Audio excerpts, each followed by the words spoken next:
From the Times and the Sunday Times, this is The Story. I'm Manveen Rana. Sometimes, when you publish a story, you just know it's going to cause a stir. A couple of weeks ago, a story in the Sunday Times did just that, inside the Irish Parliament. There has been some rumours circulating that members of the upper house have been involved with Russia and that there may or may not be a spy in our midst. Careful now, After we published, various members of the Oireachtas, which is the Irish Parliament, made public statements stating that they weren't a Russian asset or Russian agent.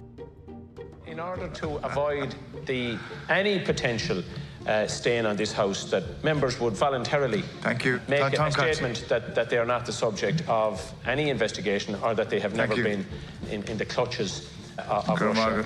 And before I sit down, I can declare that I'm not such a person, that I have not. I hope everybody will use the opportunity to ensure that they declare that they're not a Russian spy.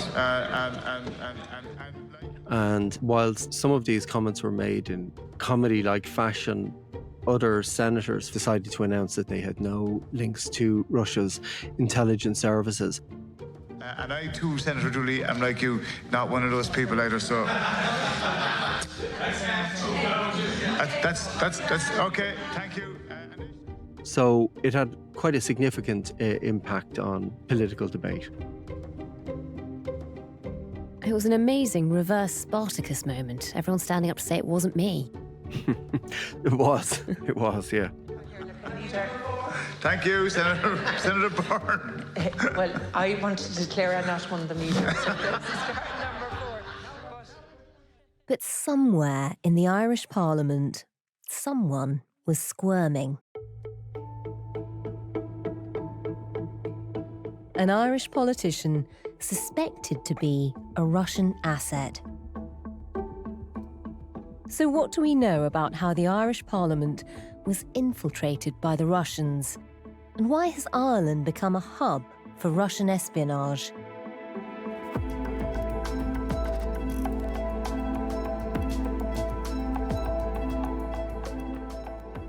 The story today: the Irish politician and the Russian honey trap.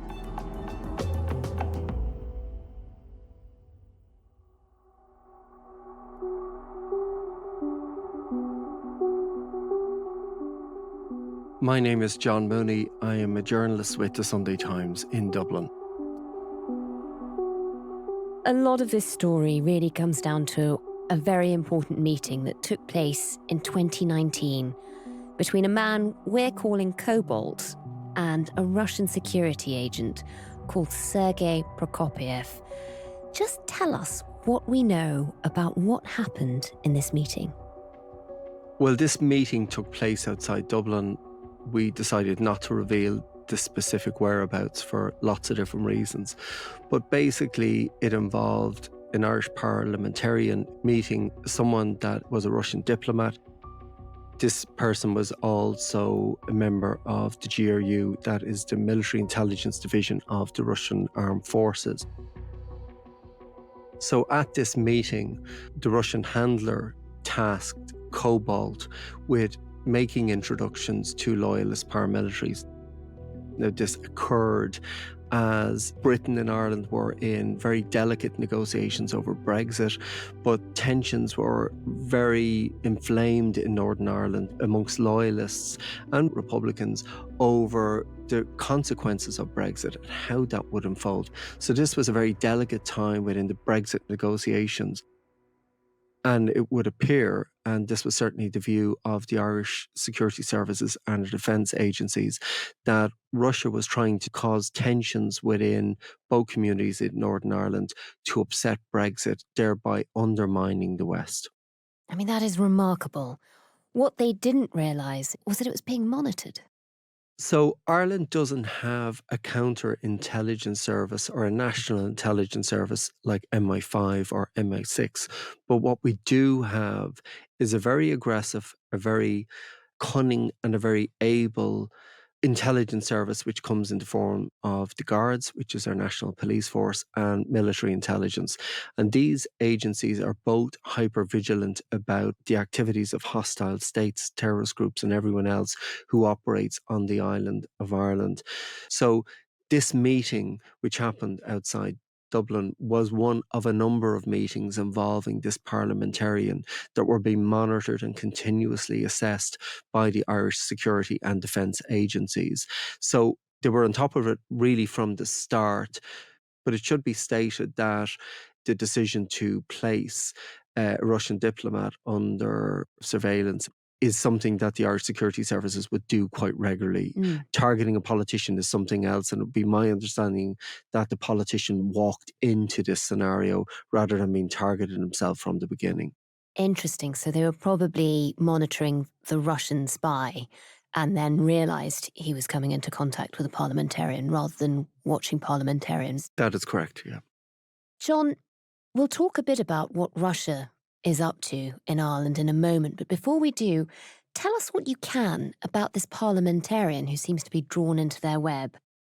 This parliamentarian is someone who is very vocal. He is very well known to the Irish public. I believe Cobalt was recruited by a number of Russian diplomats who simply approached him on matters of what they describe as public importance. So lots of parliamentarians engage with diplomats from various embassies around the world in Dublin, and lots of parliamentary committees have engagements that are quite legitimate.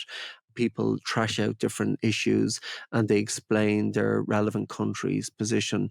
This was slightly different. This man was approached far more discreetly. He appears to have been wined and dined on various occasions, which is when I believe this unfolding grooming operation was first detected.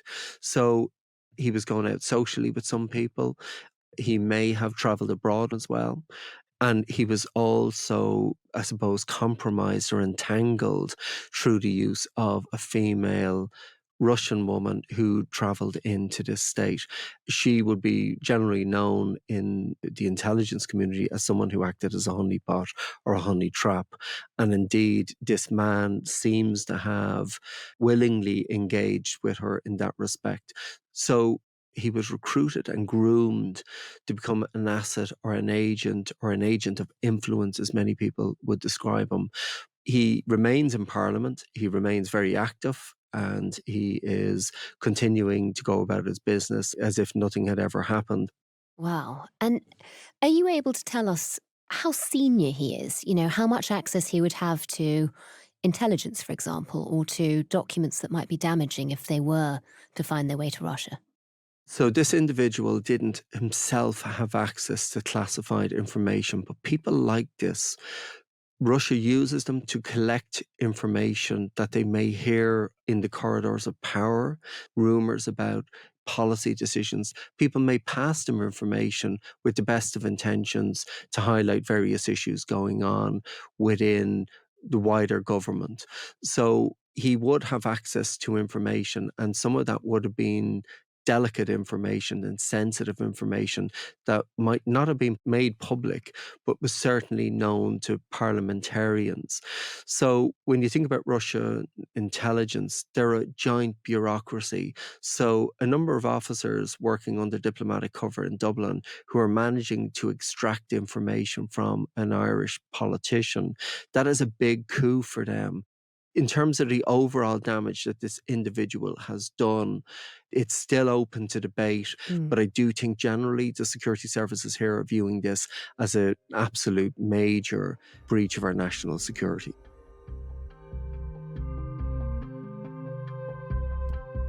I think as a country and as elected representatives, we all need to remain vigilant. We're not immune to these kinds of threats, no matter how small a country we are or feel that we're on the periphery, we're not. Of course, my role is to make sure, and my job is to make sure the Gardaí and our intelligence units have the appropriate laws, the resources, anything that they need to be able to counter this type of threat.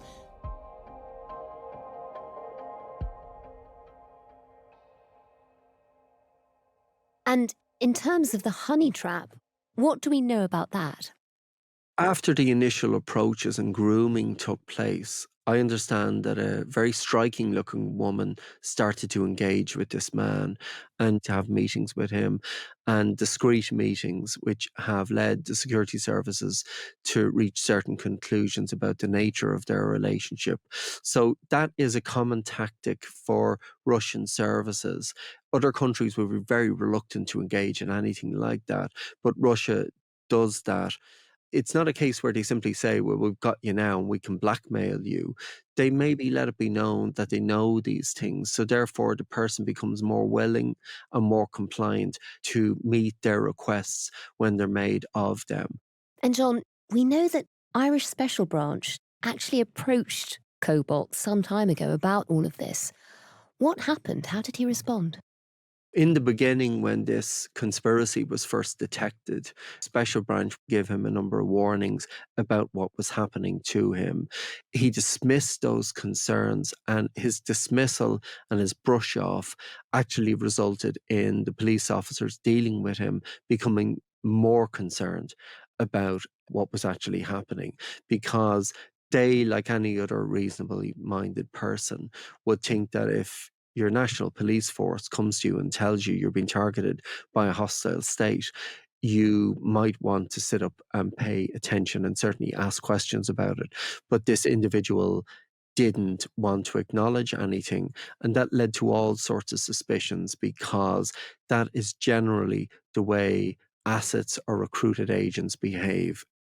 How did you get onto Cobalt? How did you get onto the story? So I've been investigating the activities of Russia's intelligence services on the island of Ireland and indeed across Europe since really 2016.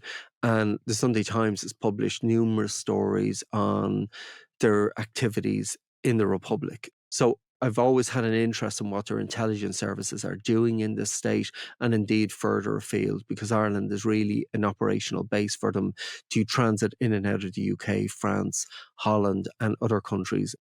And I've got to ask, why Cobalt? Why are we calling him that? There's no real mystery about this. I thought it was a really good name. We needed a name that would resonate with our readers, and we use a code name for this individual because when you're writing a story like this, it's very clunky to say the suspect, the politician or whatever. So it was much easier and more simpler to give him a name. It is a good name.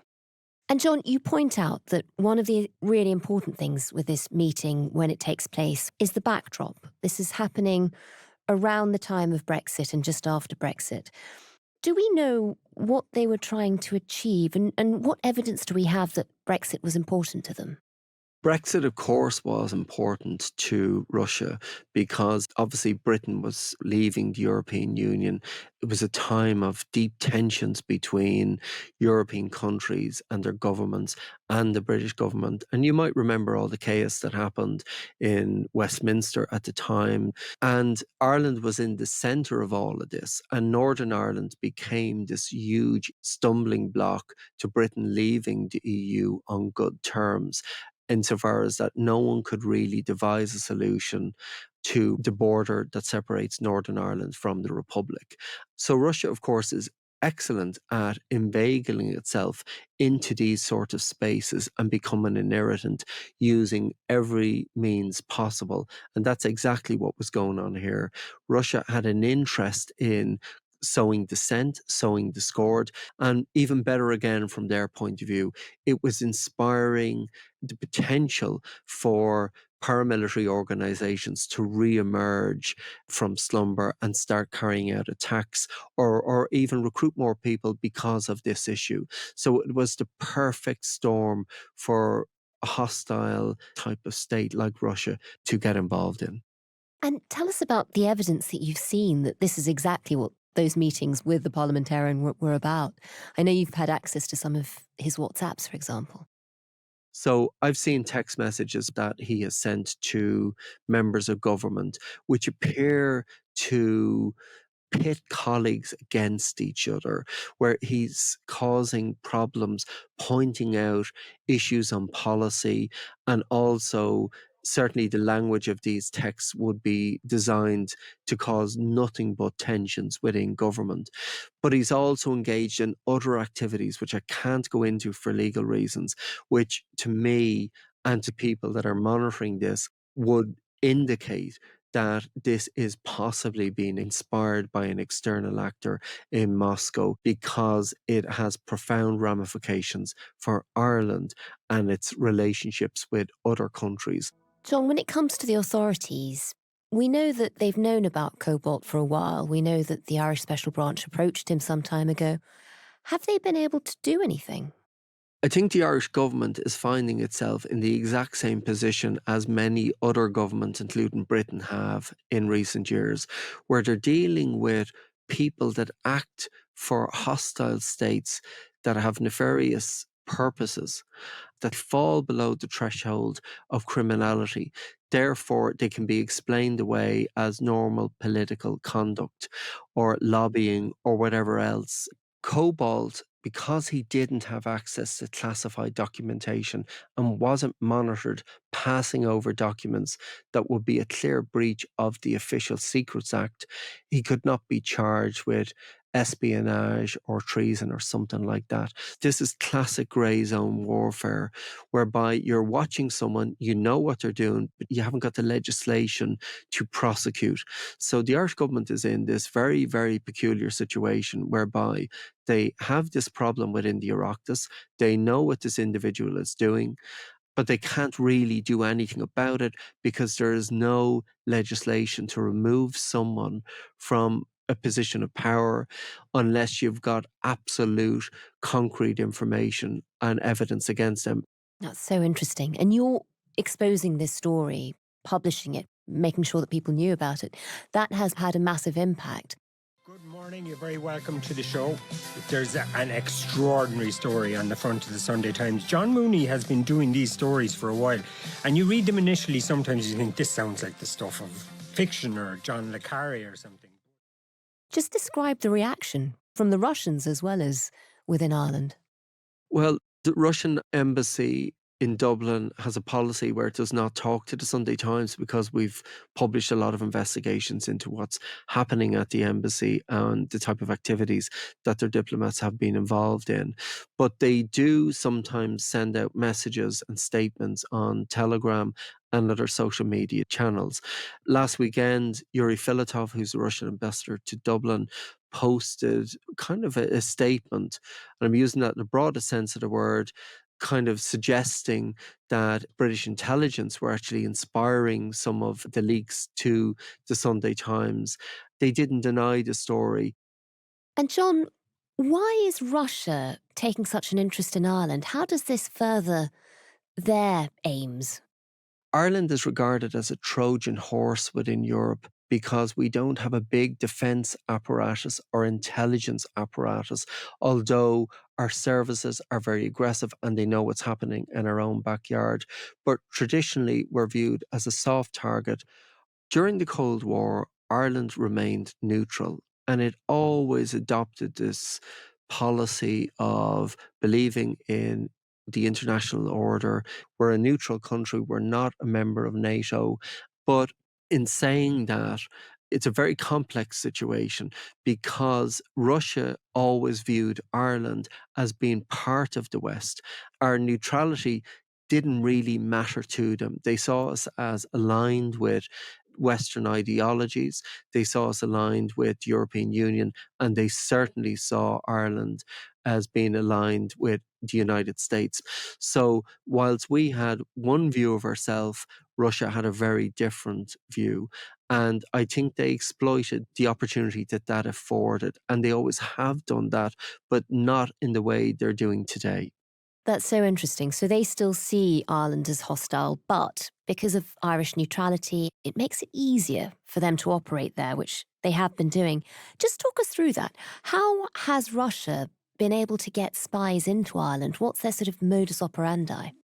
Well, they use the same techniques that they use right across Europe. They're sending people that sometimes travel under diplomatic cover, and Britain has a huge issue with this. We've had a huge issue with this also.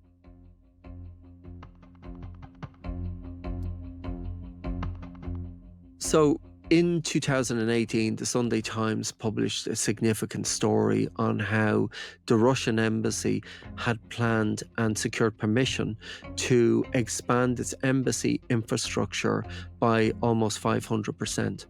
So at that time, they had, I think it was about 30 diplomats working on Orwell Road in Dublin.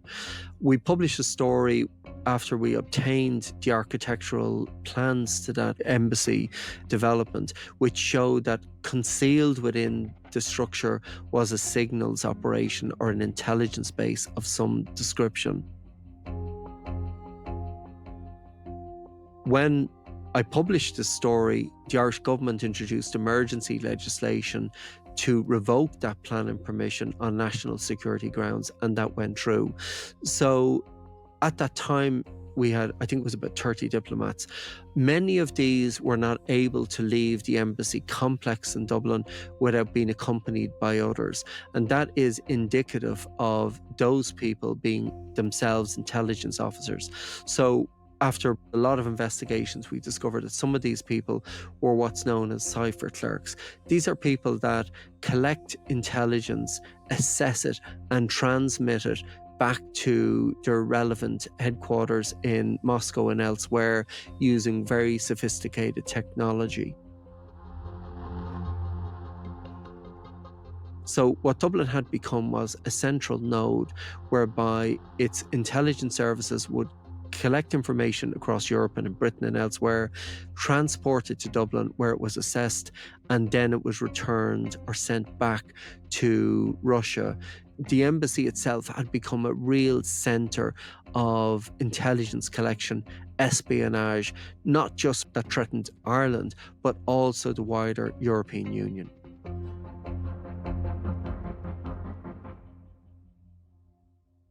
And John, you were key in calling that out, and obviously it's had a massive impact. It's also led to the expulsion of lots of Russian diplomats who we now know were spies, and that includes Prokopiev, the man involved in this story. Well, the Irish government began winding down Russia's diplomatic footprint in Ireland following the Novichok attack in Britain, and they began removing diplomats in solidarity with Britain following that atrocity.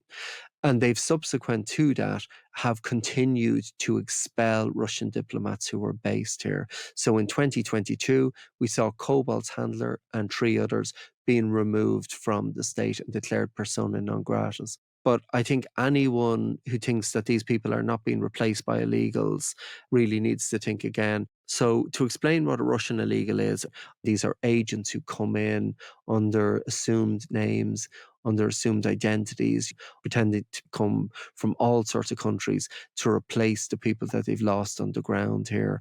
And part of that deep cover involves creating a backstory for themselves so that if it's subject to scrutiny at some later stage, that it will be very difficult to tie them to the Kremlin or one of its agencies. We had one case where a man who was a member of the GRU, the Military Intelligence Division, came to study in Trinity College in Dublin. He studied international relations, and he then moved to the United States to undertake a master's at Johns Hopkins University, whilst purporting to be a Brazilian who had studied in Dublin. And he then tried to join as an intern the International Criminal Court, which was investigating Ukrainian atrocities. That's so interesting. So you've lost a series of diplomats who are suspected to be spies. You still have an influx of these illegals coming in. The problem is far from over. Why is Russia doing this? So Russian services act and behave in a particular way, and they've behaved that way culturally really since the last century, going back to Soviet times and even before that, to Tsarist Russia. They've always acted the same way. So unlike every other intelligence services, their remit is to create and sow division in Western democracies because they believe, I suppose, that makes Russia stronger. Russians call this active measures, which really is covert measures or hybrid warfare. So hybrid warfare involves everything short of firing a shot. So espionage, cyber attacks, sabotage attacks using proxies, support for terrorist groups and separatist groups across Europe and elsewhere. But they're also involved in love bombing fringe leftish groups that oppose NATO and Western democracies and anything that would be seen as supporting American foreign policy. So it's a very, very mixed bag of activities that we're seeing at the moment. Give us a sense, though, of how this is playing out. Are you actually seeing evidence of them causing disruption on the ground? We've seen demonstrations against Ukraine being attended by people, in some cases, who have convictions for serious Republican paramilitary activity. And what usually happens is there's a protest organized, and lo and behold, Russian state television will turn up and film this, and it's on Russian channels later that evening, even though it's a tiny protest that does not really have any public support.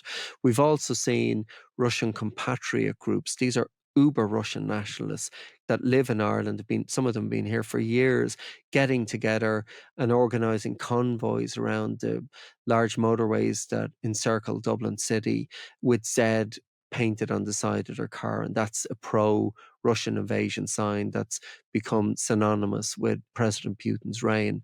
And they will do this and beep their horns and wave Russian flags at car windows and that type of thing. So we're seeing lots of those propaganda-style incidents occurring on a regular basis. They're basically portrayed as support for the Russian invasion of Ukraine back in Russia.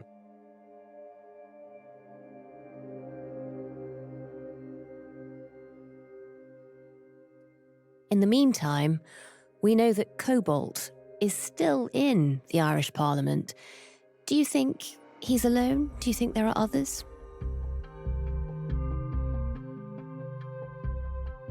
That is a very difficult question for me to answer. I've no evidence of that. But Russian services are very aggressive and they've become more emboldened since the invasion of Ukraine. So what we're probably going to see is people being targeted using all sorts of measures going forward. Could they have done that already? Possibly, but I've just no evidence of that.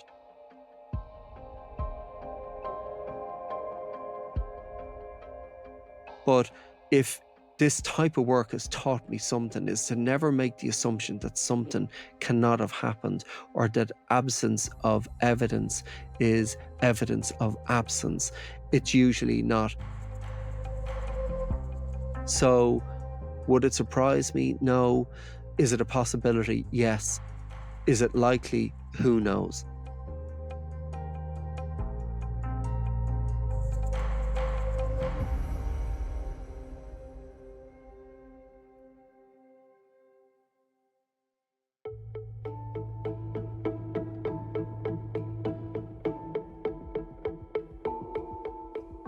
That was John Mooney, investigative reporter for the Sunday Times, speaking to us from Dublin. To follow all of his work on the Cobalt case and on Russian spies in Ireland, you can access it online at thetimes.com with a subscription. The producer today was Emily Webb. The executive producer was Fiona Leach, and sound design and theme music were by Mal Lassetto. If you can, do leave us a review wherever you get your podcasts. We do read them all. Thanks for listening. We'll be back tomorrow.